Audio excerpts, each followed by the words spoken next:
বিসমিল্লাহির রহমানির রহিম। এটা আমার করলা প্রজেক্ট। এটা জৈব সার রাসায়নিক বাদেই চাষ করা হচ্ছে, এটা আধুনিক পদ্ধতিতে। এখানে ড্রেন করা আছে এবং মালচিংয়ের ভিতরে যথেষ্ট পরিমাণ তার ফার্টিলাইজার দেওয়া হয়েছে, যাতে গাছটা যতদিন ফল দেবে তার সকল খাবারের চাহিদা, তারপরেও উপরে কিছু চাহিদা থাকে, কারণ বানটা আধুনিক পদ্ধতিতে করা। এটা আমরা ফার্স্ট পার্ট, অর্থাৎ প্রথম তলা, এটা হচ্ছে দ্বিতীয় তলা। প্রথম তলায় যে পরিমাণ ফল এসেছে তাতে আলহামদুলিল্লাহ প্রথম তলার ফল কমপ্লিট। এখন দ্বিতীয় তলায় এই গাছগুলো উঠবে। এখান থেকে আস্তে আস্তে এরা পুরো ছাউনি করে ফেলাবে একেবারে।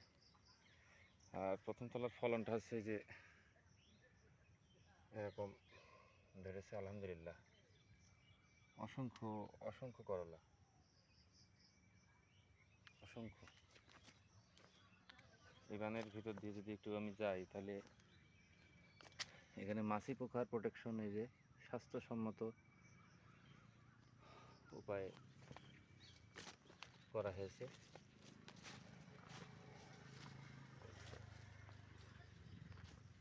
দেখুন অবস্থা।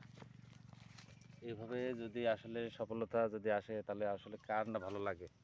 চাষ করতে সবারই আসলে মন চাবে, কিন্তু চাষের এই যে অসময়ে আমরা করলা, এই যে তীব্র তাপে, সামনে বর্ষাকাল, এর ভিতরে কিছু সমস্যা আছে। সেই সমস্যাগুলো প্রতিকূলতার সাথে লড়াই করে যদি এই ছোট ছোট ক্রপ আকারে যে সবজি ফসল চাষ করা হয়, তাহলে আসলে খুবই লাভবান।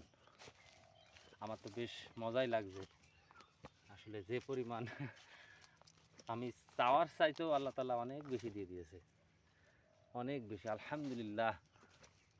অসাধারণ।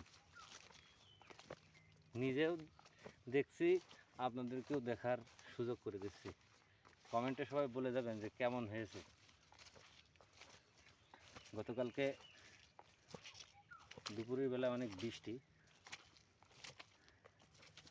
এই বৃষ্টিতে এই করলাগুলোর আরেকটু খাবারের আয়োজন করতে হবে। সেই খাবারটা হচ্ছে তরল খাবার। এখানে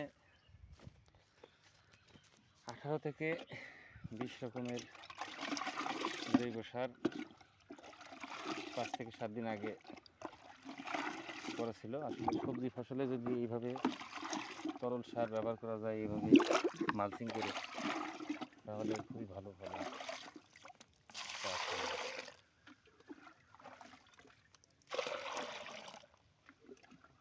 এটাই যে ড্রেনের ভিতরে এই তরল সারটা আমি এইভাবে প্রয়োগ করে দেব।